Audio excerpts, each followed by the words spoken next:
juga punya lahan yang cukup luas di Kademangan ini, yang kalaupun diperoleh dengan tidak langsung sekaligus tapi secara bertahap.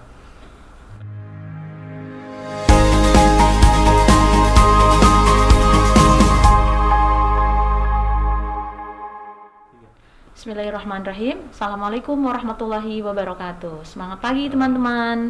Jumpa kembali di Blue Zone Podcast SMP IT Insan Harapan. Pagi ini bersama saya Tika Susmayati.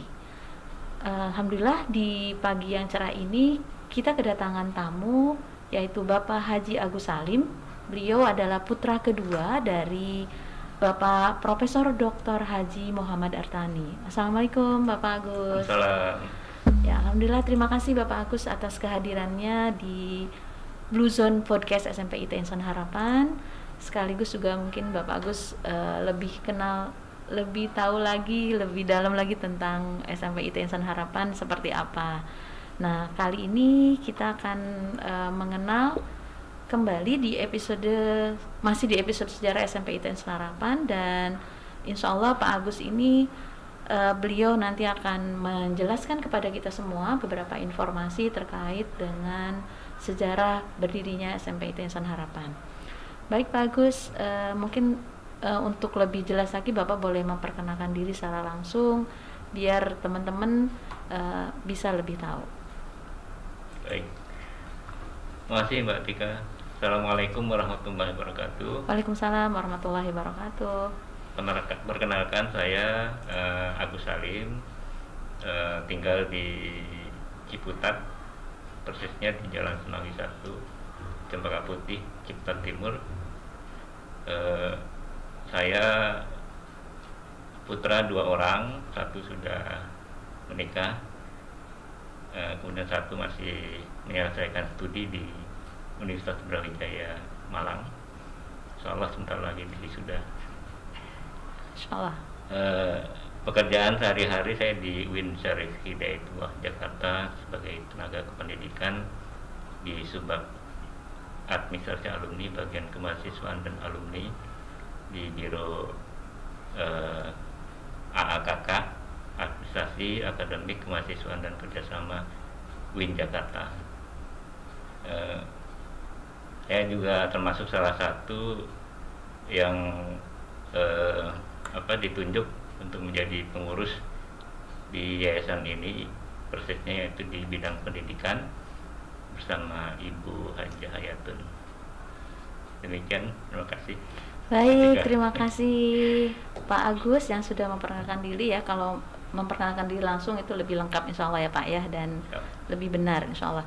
Jadi terkait di episode ini mungkin Pak Agus ada beberapa pertanyaan yang ingin kami gali dari Bapak. Yang pertama adalah tentang Bapak mungkin bisa menjelaskan tentang bagaimana proses atau sejarahnya berdirinya Yayasan Insan Harapan Umat ini. Baik Mbak Tika, sebetulnya pertanyaan ini yang lebih pas untuk menjawabnya adalah mungkin pengurus yayasan sebelumnya ya, yaitu Bapak Solihin almarhum, dan kita doakan bersama karena beliau sudah mendahului kita di bulan Juni kalau nggak salah itu ya, 2021, persis juga bersamaan harinya dengan wafatnya Ketua Dewan Pembina yaitu Bapak Istar Abadi, dan kemudian menyusul di bulan Desember yang lalu, akhir Desember persisnya di tanggal 29, yaitu pendiri dari Yayasan Insan Harapan Umat ini, yaitu Ayahanda Prof. Haji Muhammad Artani. Kita doakan bersama mereka semua bertemu di alam barzakh, alam kubur ya, dalam kondisi yang mendapatkan tempat terbaik di sisi Allah Subhanahu wa Ta'ala. Terkait dengan sejarah berdirinya yayasan ini, mungkin saya banyak bicara dari sisi keluarga mungkin ya. Mungkin kalau dari sisi kelembagaan, saya yakin Bapak Haji Solihin almarhum juga sudah sering menyampaikannya dalam baik itu dalam forum formal maupun non formal pada dewan guru atau pengurus yayasan yang lain di waktu-waktu tertentu. Dan saya kira apa yang disampaikan oleh beliau juga terdokumentasikan di website Inhal yang sempat saya baca juga, dan insya Allah itu bisa mewakili apa yang ingin kita ketahui tentang sejarah berdirinya yayasan dan SMP IT ini. Kalau dari sisi keluarga, sebetulnya semenjak tercetusnya ide atau gagasan untuk, awalnya mungkin bukan yayasan ya, tapi keinginan untuk mendirikan lembaga pendidikan dari ayahanda almarhum itu sangatlah kuat dan sering sekali menjadi diskusi kecil di tengah-tengah keluarga kami tentang keinginan beliau itu. Bahkan keinginan awal, apakah mungkin kalau misalnya kita buat pesantren misalnya dengan pengasuhnya adalah ayahanda sendiri, yang lain putra-putrinya ikut membantu, karena Bapak juga punya lahan yang cukup luas di Kademangan ini, yang walaupun diperoleh dengan tidak langsung sekaligus tapi secara bertahap. Namun salah satu dari cita-cita ayahanda waktu itu adalah memang ingin mewakafkan lahan tersebut dan ingin berkhidmat di dunia pendidikan ini. Karena Bapak atau ayahanda memang, kalau saya dari pihak keluarga atau saya mewakili pihak keluarga ini menilai beliau itu bukan sekedar sosok seorang guru atau dosen biasa ya, tapi beliau itu betul-betul menggemari kegiatan dalam dunia pendidikan, pengajaran ini gitu. Baik itu secara formal di lembaga pendidikan tinggi di UIN di mana beliau berkhidmat, juga di tengah-tengah masyarakat, baik itu memberikan pengajaran qiraatul kutub di masjid komplek UIN di tempat kami domisili. Di situ beliau menjadi salah seorang pengajarnya untuk pengajian qiraatul kutub pada maghrib. Sampai itu berlangsung sampai beliau kondisi kesehatannya mulai menurun gitu. Dimana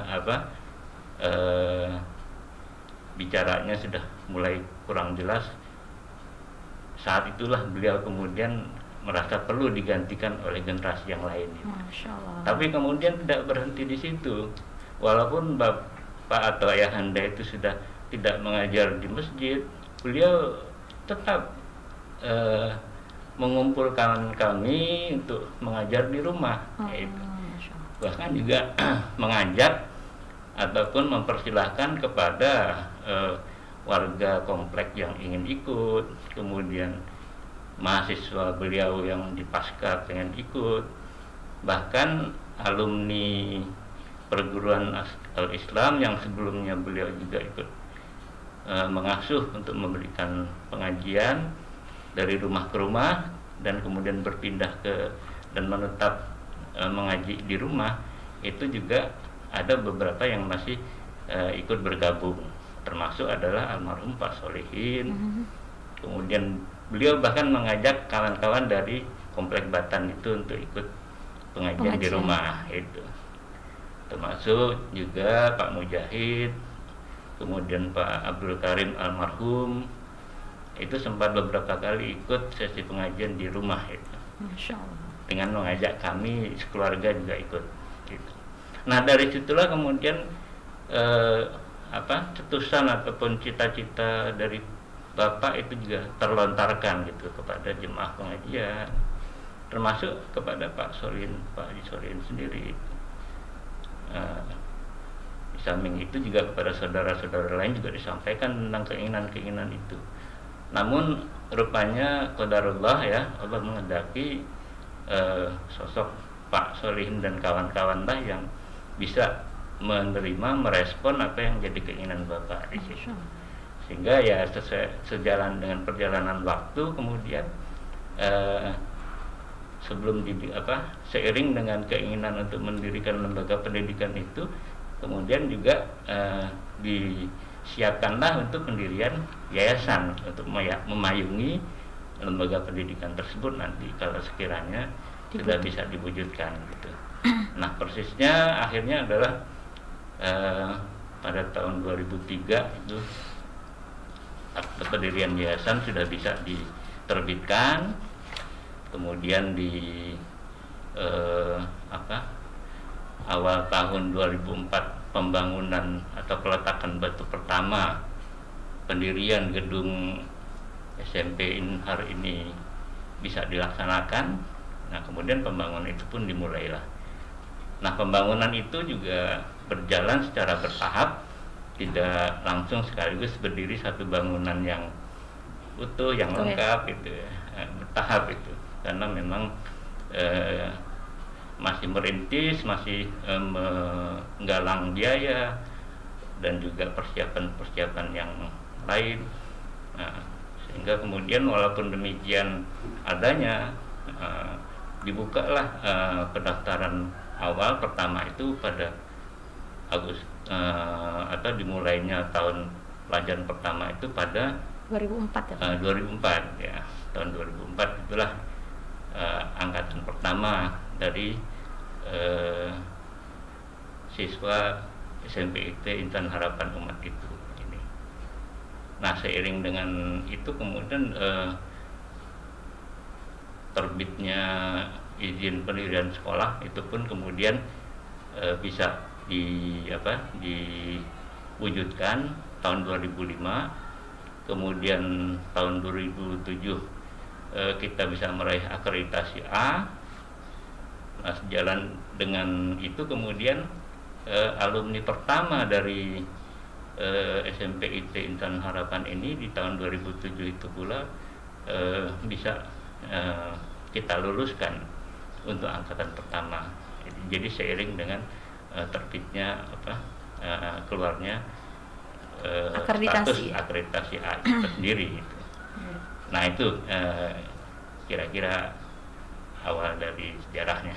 Masya Allah, luar biasa ya. Jadi ternyata dari awalnya mungkin dari obrolan yang di antara kelompok kecil pengajian itu. Betul, ya Pak ya, tapi Masya Allah ternyata berwujud sebuah dari dedikasinya Bapak berwujud sebuah yayasan yang cukup besar ya, sampai 18 tahun ya ini. Insya Allah ya. Insya Allah, mudah-mudahan Insya Allah akan memberikan manfaat ya untuk banyak orang, dan mudah-mudahan semua karya Bapak yang dititipkan, diamanahkan kepada kami menjadi amal jariah untuk pendiri yang lainnya.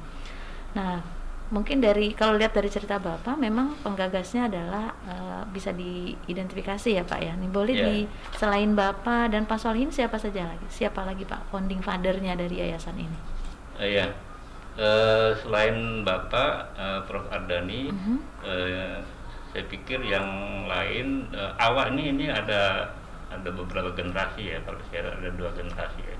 Generasi awal atau generasi pertama itu adalah Pak Solihin didukung ataupun disupport dari kawan-kawannya yang dari alumni perguruan Al-Islam ya, diantaranya Pak Istar Abadi, kemudian Pak Abdul Karim, Pak Utamimul Ula, Pak Mujahid, Pak Sungaidi, Pak Insinyur Nur Hasan. Nah, diantara beberapa personal ini sebagian besar memang sudah almarhum. Ya Pak. Paling saat ini tinggal Pak Sungaidi. Iya. Pak Mujahid ya. Iya.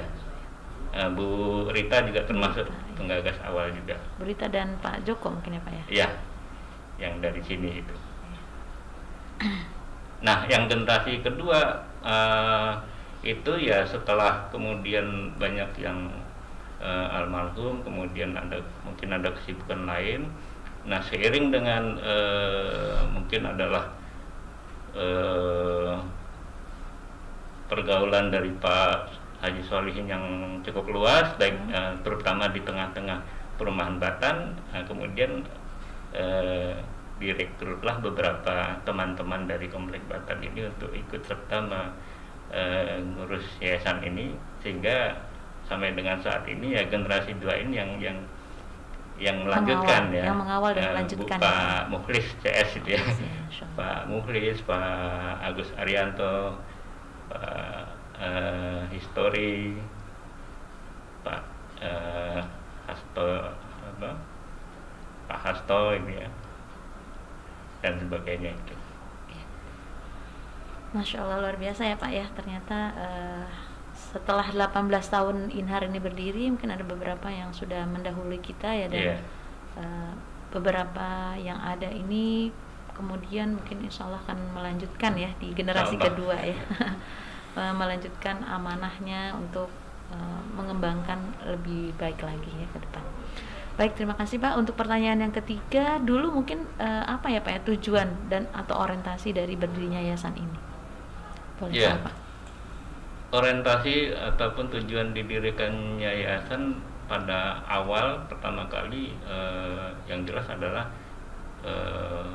ingin memayungi keberadaan dari lembaga pendidikan yang ingin didirikan saat itu, yaitu kemudian pada akhirnya yang terwujud adalah SMP IT Insan Harapan Umat. Ini pun mungkin ada sejarahnya juga gitu. Tapi ya kita bersyukur ini bisa terbentuk seiring dengan badan hukum yang memayungi juga sudah ada di situ. Resmi ya Pak ya. Iya. Oke, baik Pak. Kemudian alasannya kenapa nih Pak memilih tiba-tiba SMP, nggak ada SD atau SMA gitu? Kan hanya SMP ini sementara ini ya, SMP IT Insan Harapan di bawah naungan Yayasan Insan Harapan Umat. Betul, gitu. Nah, kenapa Pak hanya memilih SMP saja? Ya, ini mungkin kalau menurut pengamatan saya ataupun mungkin kondisi saat itu itu yang memungkinkan adalah SMP ini yang bisa diwujudkan gitu. Mungkin mengingat keterbatasan biaya, keterbatasan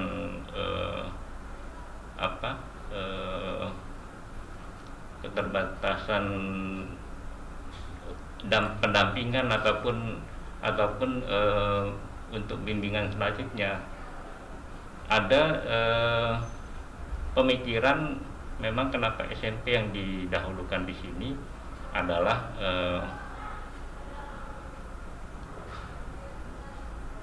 karena ingin memberikan bimbingan lebih lanjut buat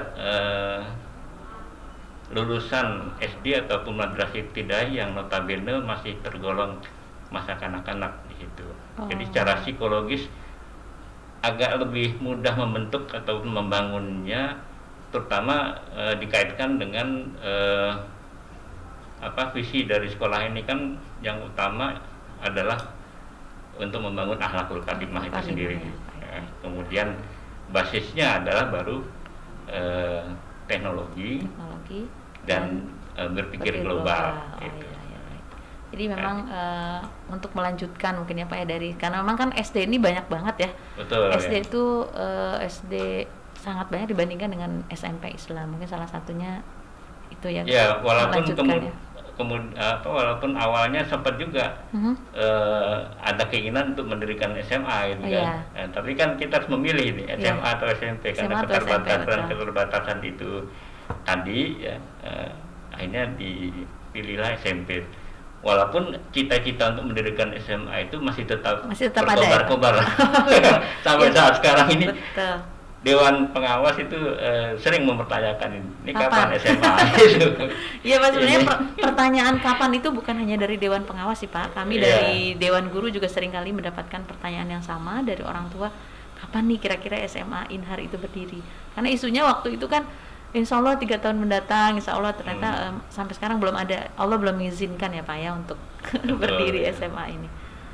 Baik, mudah-mudahan ya Pak ya, Insya Allah mudah-mudahan bisa mewadahi harapan dan keinginan orang tua yang hari ini menyekolahkan di Inhar, dan biasanya harapannya adalah karena kesulitan ya untuk mendapatkan SMA yang punya visi yang sama. Betul. Jadi mudah-mudahan ke depan mungkin yayasan bisa mewadahi lagi satu sekolah SMA, insya Allah, amin. Entah kapan ya Pak ya, tapi mudah-mudahan bisa terwujud harapannya. Baik Pak, kemudian secara legalitas seperti apa nih Pak Yayasan Insan Harapan ini?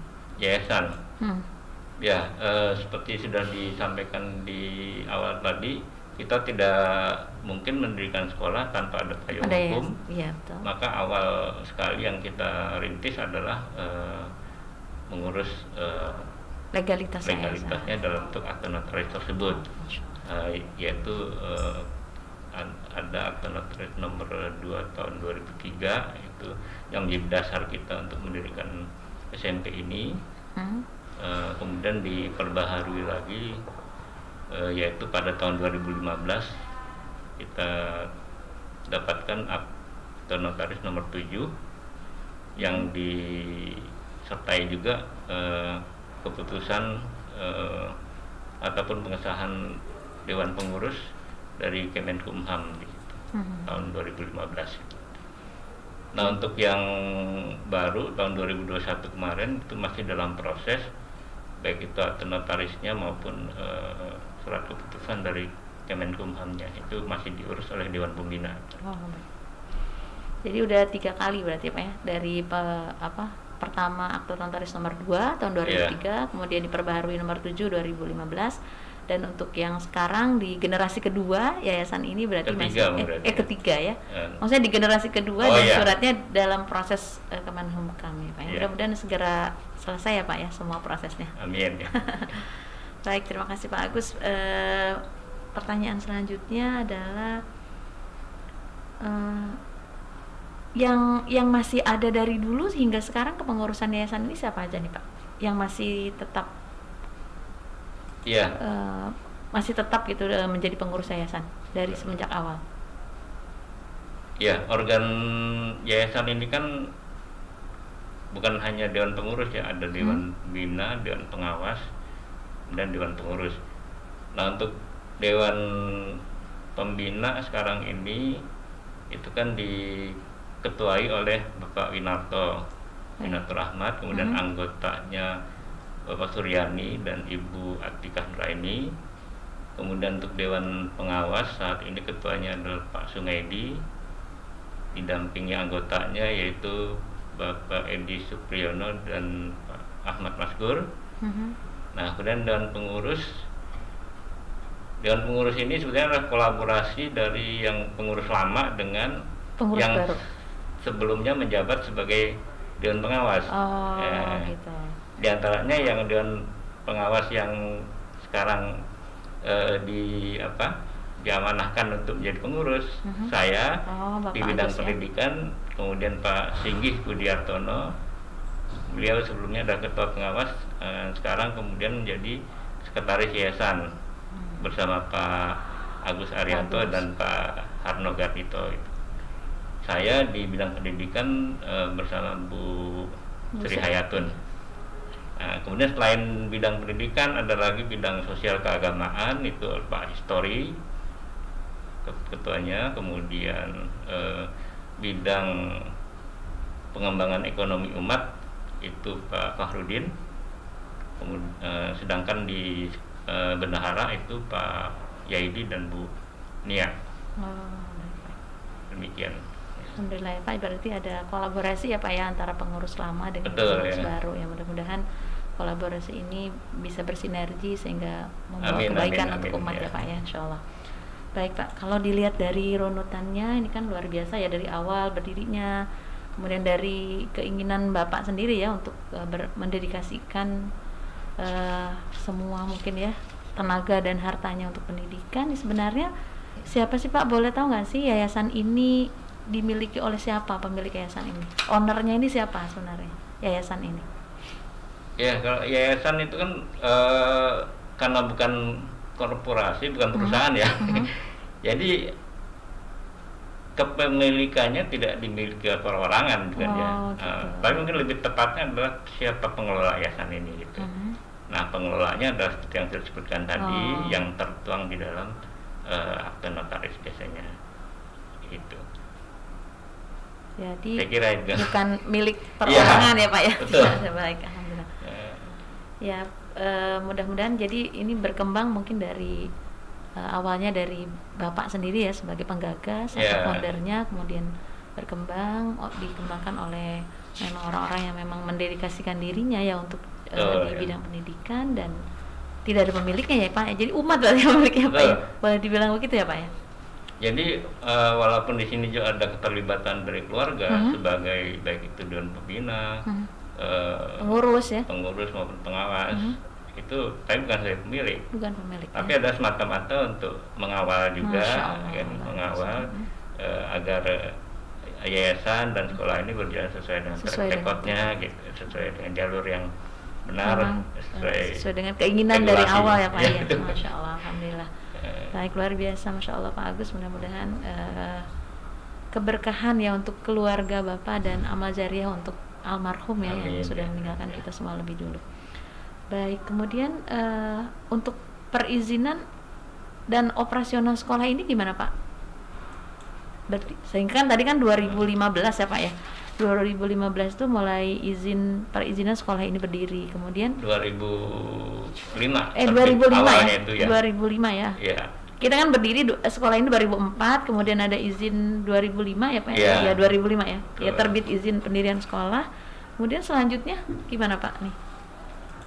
Masih tetap dengan izin yang itu berarti ya? Masih kan. Kalau perizinan satu kali saja. Satu kali. Tapi yang gitu. Periodisasi itu kan akreditasi.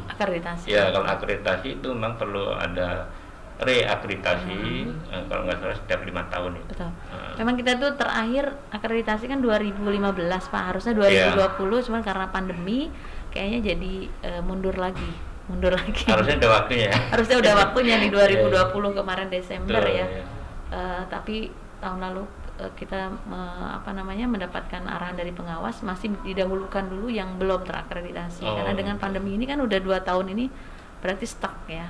Berarti nggak ada ini akreditasi online nggak? Enggak. Belum. Ya, memang pendaftarannya online tapi belum dimulai lagi. Iya. Ya.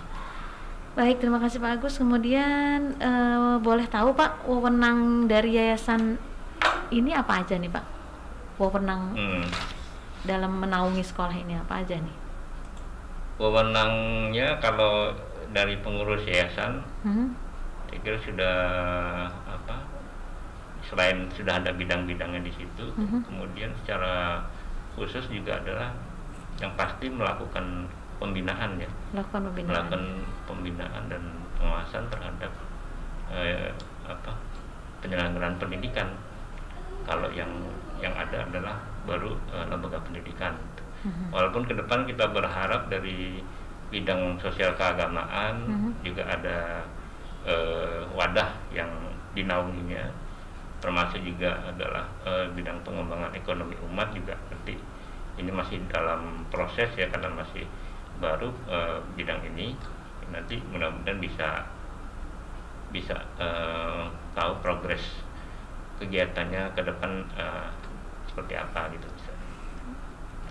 Masya Allah. Jadi sementara ini memang baru pendidikan di SMP aja nih kali Pak ya. Iya. Mudah-mudahan ke depan ada dikembangkan di bidang sosial keagamaan tadi ya Pak ya, sama pengembangan ekonomi umat. Dan sementara ini bidang-bidang tersebut ya bersinergi dan berkolaborasinya dengan sekolah ini. Baik. Termasuk misalnya untuk kegiatan sosial keagamaan, misalnya ada saat Idul Kurban misalnya, itu bisa ikut terlibat di situ bersinergi. Atau kalau misalnya ada kegiatan peduli lingkungan, kemudian peduli terhadap musibah, itu bisa bersinergi di situ. Untuk sementara ini seperti itu. Alhamdulillah ya Pak. Jadi sebenarnya sudah berjalan ya Pak. Ya, sudah berjalan ya, mungkin ke depan bisa lebih dikembangkan lagi, terutama mungkin ini saya tertarik dengan pengembangan ekonomi umat nih Pak ya. Mudah-mudahan kita juga bukan hanya untuk lingkungan kita sendiri, tapi juga bisa ke luar sekolah ya, bisa. sesuai namanya, insan menjadi insan harapan umat. Amin, mudah-mudahan ya Pak ya. Kemudian ini harapan atau visi ke depan yayasan ini gimana Pak nih setelah 18 tahun berdiri? Iya, visi itu kan memang harus ideal ya, harus sangat ideal dan bahkan mendekati mimpi, walaupun itu bisa, walaupun tidak harus itu diterjemahkan sebagai mimpi ya, karena bisa diwujudkan, karena yang namanya visi itu kan bisa diturunkan menjadi misi, tujuan, sasaran, kemudian dari situ kemudian muncul program, kemudian diturunkan lagi menjadi kegiatan, indikator atau uraian kegiatan, dan kemudian diwujudkan dalam bentuk realisasi dan laporan kegiatan itu. Nah ini jadi untuk yayasan ini sendiri yang jelas visinya itu dari awal adalah memang ingin menjadi pusat rujukan ya, atau referensi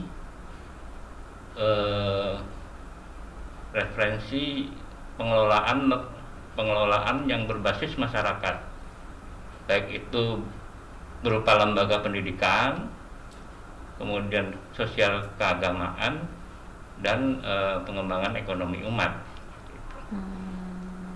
Saya pikir itu ya, kalau kita lihat visi dari awalnya yang kemudian kita bisa kembangkan, di mana tidak menghilangkan marwah dari visi awalnya, itu seperti itu. Baik. Jadi memang dari sejak berdiri tahun 2004 ya Pak ya? Ya. Sampai 2018 ini belum ada perubahan visi ya Pak? Maksudnya yang tertulis gitu? Ya. Tetap kita masih ke situ? Ya betul, masih merujuk ke situ sepertinya. Jadi rujukannya sebagai sekolah yang yayasan atau sekolah yang dalam pengelolaan yang berbasis masyarakat tadi ya, kemudian pendidikan dan dalam pengembangan ekonomi umat ya Pak ya. Itu rujukannya di situ, karena seringkali saya juga ditanyakan sebenarnya rujukannya ke arah mana nih gitu. Betul. Jadi kalau kita berpatokan ke Renstra, rencana strategis, itu kan per 5 tahun itu bisa dikembangkan. Betul. Apakah misinya yang dikembangkan, visinya tetap. Oh gitu. Kalau visi ini kan bisa sampai 25 tahun sebetulnya. Sedangkan yang bisa berubah per 5 tahun dalam bentuk Renstra itu bisa mulai dari misi dan ke bawah itu. Baik Pak. Jadi kemungkinan kalau misalnya lihat kan kita di dunia pendidikan ini luar biasa ya Pak ya. Perubahannya cukup, bukan perubahan lagi ya, lompatan yang luar biasa ya, dari awalnya dari proses belajar pun dari awalnya tatap muka kemudian jadi online, kemudian semua otomatis berubah ya Pak, metode belajar, kemudian strategi pembelajaran dan sebagainya. Nah, akhirnya di sini kan terpakai itu ya. Slogan jargon ya, yang kita miliki itu kan berakhlakul karimah, berwawasan teknologi dan berpikir global. Padahal itu dibuat 2004 lalu ya Pak. Ya. Berwawasan teknologi ini inilah aplikasinya gitu ya.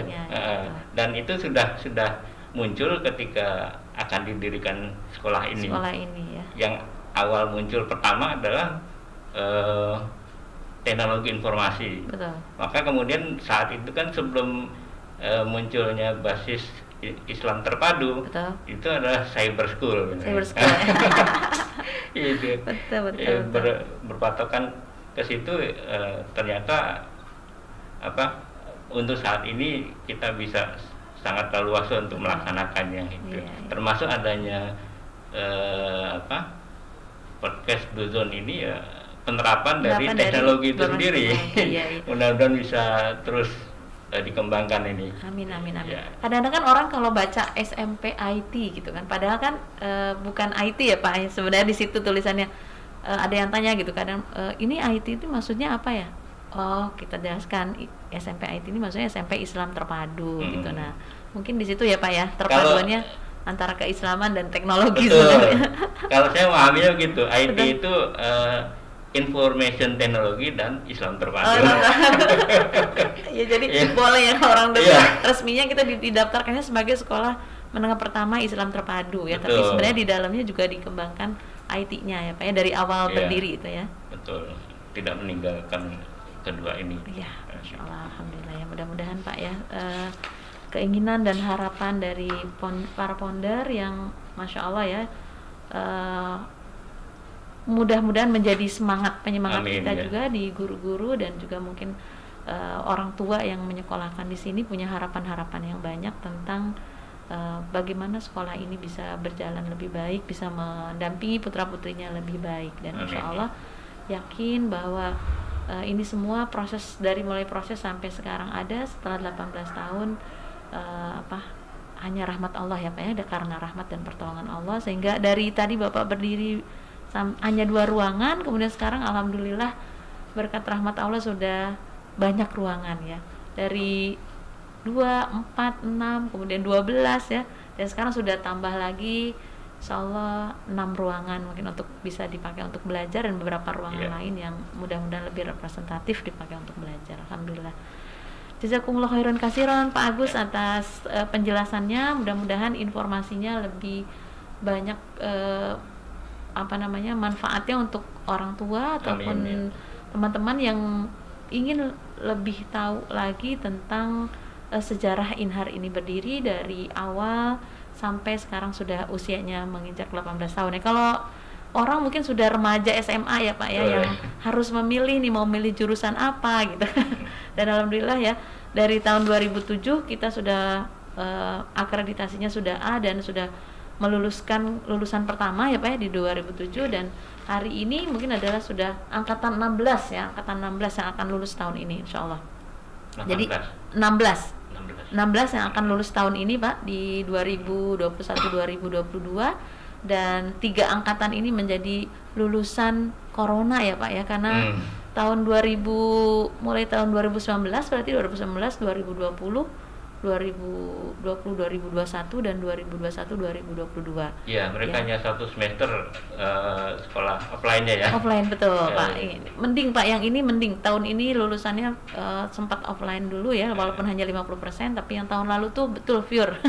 Sama sekali mereka lulus itu tanpa offline ya. Jadi semua dilakukan dengan PJJ ya, pembelajaran jarak jauh. Tapi insya Allah tidak mengurangi hikmahnya. Mudah-mudahan anak-anak juga lulus seperti apa yang diharapkan orang tua. Amin, dan seperti apa harapan para pendiri yayasan ini ya, menjadi anak-anak yang memiliki akhlakul karimah, berakhlak baik, kemudian dia juga berwawasan teknologi dan bisa berpikir global. Dan mungkin hari ini belum terlihat sih Pak kalau di SMP lulus, tapi insya Allah proses di SMA mudah-mudahan mereka bisa merasakan apa yang sudah didapatkan di SMP. Insyaallah ya. Amin. Terima kasih sekali lagi Pak Agus atas penjelasannya yang cukup panjang hari ini. Mudah-mudahan memberikan manfaat buat kita semua dan keberkahan buat keluarga Bapak Profesor Ardhani, dan menjadi amal jariah untuk Pak Ardhani dan timnya insyaallah. Baik, terima kasih teman-teman semua. Alhamdulillah episode kali ini sudah berakhir, dan saya Tika Sumayanti mengucapkan terima kasih atas segala perhatiannya. Sampai ketemu di episode berikutnya. Assalamualaikum warahmatullahi wabarakatuh. Waalaikumsalam warahmatullahi wabarakatuh.